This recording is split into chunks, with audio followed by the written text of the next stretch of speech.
नमस्कार दोस्तों। हम कहीं भी जाएं, कुछ लोग ऐसे मिल जाते हैं जो हमें पसंद नहीं करते या हमारे खिलाफ होते हैं।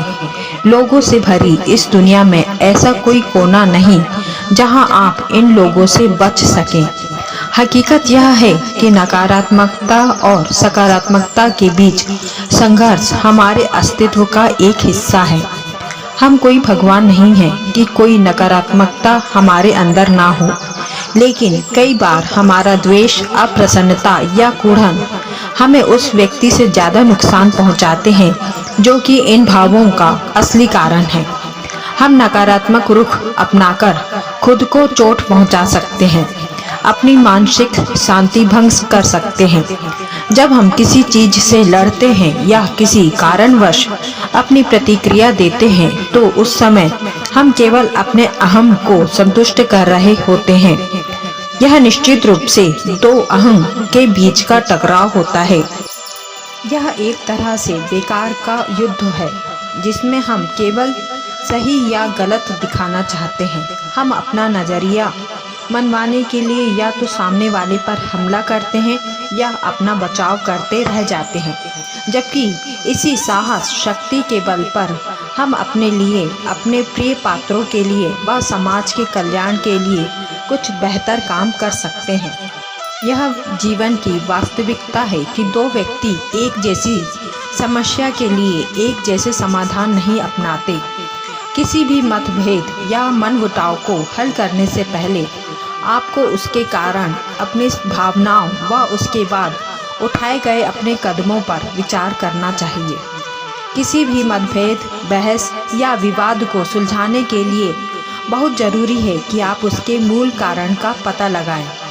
राष्ट्र, व्यक्ति या संगठन के आपसी विवाद को सुलझाने में भी यह पहल काम आती है। किसी भी विवाद का सबसे बड़ा कारण है वे लोग जो अपने पक्ष को हमेशा सही मानते हुए दूसरों को अपने सामने झुकाना चाहते हैं।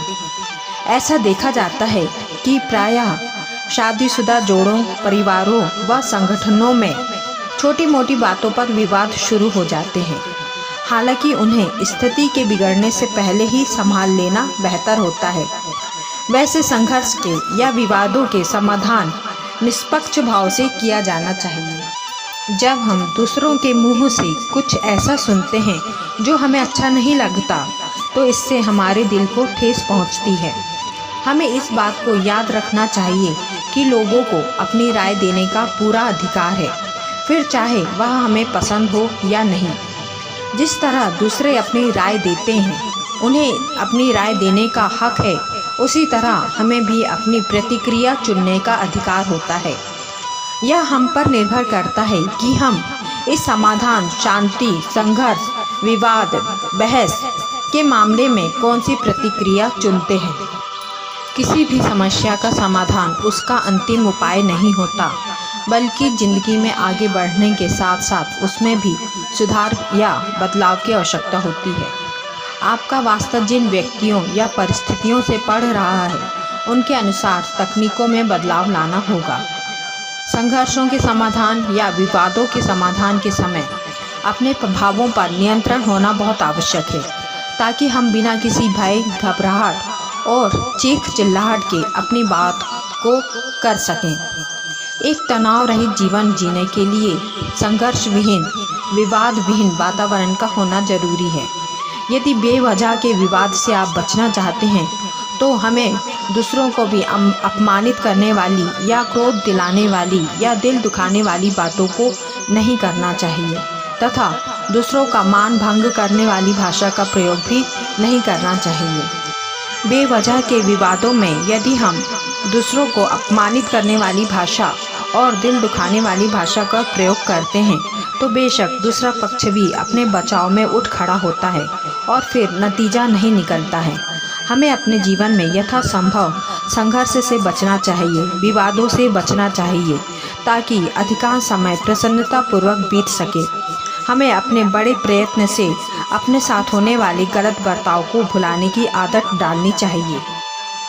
तत्काल प्रतिक्रिया व्यक्त करने से कहीं बेहतर होगा कि आप मामले को थोड़ा शांत होने दें, मन शांत होगा तो आपकी सारी बात नए सिरे से देखने का मौका मिलेगा। तब आप स्वयं से भी पूछ सकते हैं कि क्या बात को तूल देने से कोई फ़ायदा है, क्या इससे किसी को कोई लाभ होगा। चाहे कोई आपको भड़काने की कोशिश ही क्यों ना करे, स्वयं को नकारात्मकता के गड्ढे में गिरने से बचाएं। प्रतिक्रिया देते ही हम लोगों के हाथों का खिलौना बन जाते हैं और नकारात्मकता से भरे आरोप प्रत्यारोपों का दौर चालू हो जाता है। हमें निरंतर सावधान रहना चाहिए कि नकारात्मक सोच या कार्यों में ऊर्जा का व्यय ना हो। दूसरे व्यक्ति की जगह स्वयं को रखकर देखें कि वह इस तरह का व्यवहार क्यों कर रहा है। कई बार कुछ लोग बार बार गलत बर्ताव करते हैं। ऐसे में उन्हें माफ़ करने के बजाय सबक देना अधिक उचित होगा। विवादों और संघर्षों के बीच भरोसा कायम करना बहुत महत्व रखता है।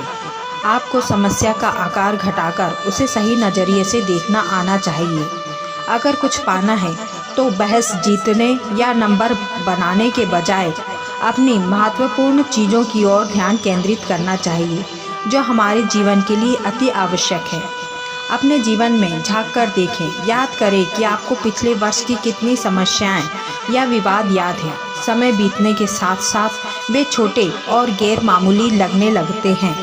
हमें भविष्य की ओर देखना चाहिए व दूसरों को दोषी ठहराने की नीति बदल देनी चाहिए।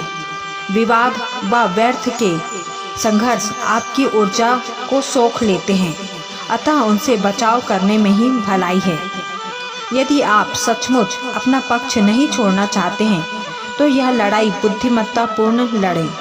समस्या समाधान के लिए जरूरी है कि लोगों को माफ़ करने व आदान प्रदान करने की नीति अपनाएं। सामने वाले व्यक्ति को ध्यानपूर्वक सुनें ताकि उसका दृष्टिकोण भी आप भली प्रकार से समझ सकें। हमें व्यर्थ की बात को भुला देना भी सीखना चाहिए तथा थोड़े बहुत मन मुटाव को भुला देना ही अच्छा होता है। यदि दो व्यक्ति किसी नतीजे पर ना पहुँचे तो भी मुस्कुराकर अपनी असहमति प्रकट कर सकते हैं। यदि कोई सलाह या बात आपके तर्क की कसौटी पर खरी ना उतरे तो उसे ना माने। यह ध्यान रखें कि आपने किसी भी परिस्थिति में भयभीत नहीं होना है। एक मुस्कुराता चेहरा हमेशा लोगों को आकर्षित करता है व उन पर प्रभाव डालता है। गंभीरता भी जरूरी है पर उतनी ही जितनी आवश्यक हो। बीते दिन की बुरी यादों को साथ में ना लाएं और ना ही आने वाले कल की चिंता करें। यदि कोई संकट या परेशानी सामने आ भी जाए तो याद रखें कि वह भी बीत जाएगी। दिमाग में किसी भी चिंता का बोझ ना डालें। हम आज का भार तो सह कर सकते हैं किंतु बीते कल व आने वाले कल की परेशानी का भार नहीं सह सकते। हमें अपनी ज़िंदगी के मुश्किल हालातों व लोगों का सामना इसी तरह करना चाहिए जैसे आकाश में हमारे सिर के ऊपर उड़ते पक्षी। हमें बस इतना ध्यान रखना है कि सिर के ऊपर से गुजरते पक्षी हमारे सिर पर घोंसला ना बना सकें।